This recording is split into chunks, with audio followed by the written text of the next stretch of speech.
আপনি যদি ফুটবল ভালোবাসেন তাহলে বরুসিয়া ডর্টমুন্ড আপনার হৃদয় ছুঁয়ে যাবেই।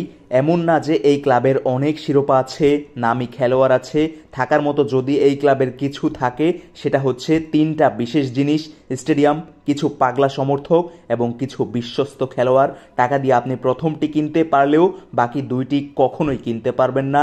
স্টেডিয়ামের নাম সিগন্যাল ইদুনা পার্ক, রাইন নদীর উত্তরে ওয়েস্টফেলিয়া স্টেটের এই স্টেডিয়ামটি জার্মানির সবচেয়ে বড় স্টেডিয়াম।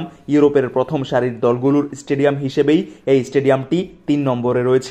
এর আগে আছে সান্তিয়াগো বার্নাব্যু আর ক্যাম্প নো। এই দলের সমর্থকদের বলে হলুদ কালো আর্মি। হ্যাঁ, এই হলদে কালো সমর্থকরা যখন মাঠে আসে, গলা ফাটিয়ে চিৎকার করে, তখন যেন অন্যরকম একটা আবহ তৈরি হয়। টিফো আর কালো হলুদ পতাকা উড়িয়ে 80,000 দর্শক যখন ইচে লিইবে বলে চেঁচায়, তখন তা দেখে মানুষের আত্মা উড়ে যাবার কথা। চরম ভোকাল এই বরুসেরা। ইচে লিইবে অর্থ হচ্ছে ট্রু লাভ বা সত্যিকারের ভালোবাসা। হলদে কালো বরুসিয়ার গত 10 বছরে ক্লাবের তেমন কোনো সাফল্য নেই, কিন্তু আছে এক স্টেডিয়াম, কিছু দর্শক, 1-2 জন বিশ্বমানের বিশ্বস্ত খেলোয়াড় তৈরিতেও ডর্টমুন্ডের সাফল্য অনেক। বিগত বছরগুলোতে এই ক্লাব থেকে উঠে এসেছে কিংবা ক্লাব থেকে খেলে গেছেন Bellingham, Haaland, Lewandowski, Gundogan, Dembele, Aubameyang, Sancho, Gotze, Pulisic, Isak, Akanji, Mkhitaryan, Yarmolenko, পেরিসিসের মতো অনেক বড় বড় তারকা ফুটবলার। ক্লাবের খুব একটা টাকা নাই সেটা বললেও ভুল হবে না, এজন্য চাইলেও অনেক খেলোয়াড়কে ধরে রাখতে পারে না ডর্টমুন্ড। কেউ যোগ দিয়েছেন জার্মান লিগেরই চিরপ্রতিদ্বন্দ্বীদের শিবিরে, অন্যরা হয়তো চলে গিয়েছেন উন্নত জীবন, টাকা আর শিরোপার জন্য।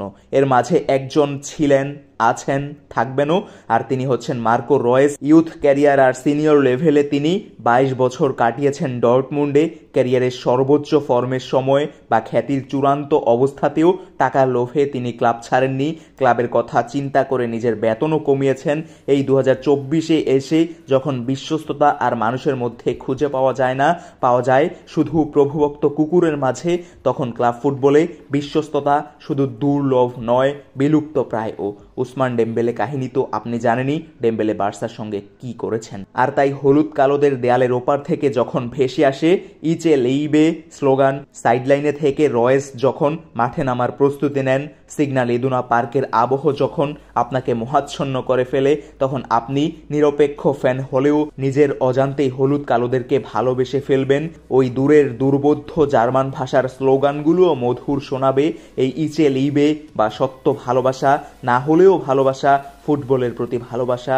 এই ভালোবাসা সামার উইন্টারের ট্রান্সফার উইন্ডোতে কেনা যায় না, আদায় করে নিতে হয়। কিন্তু এবার 22 বছরে বরুসিয়া ডর্টমুন্ডের মায়া কাটিয়ে মার্কো রয়েসও বিদায়ের দ্বার প্রান্তে রয়েছেন। হ্যাঁ, ঠিকই শুনেছেন, মার্কো রয়েস ডর্টমুন্ড ছাড়ছেন।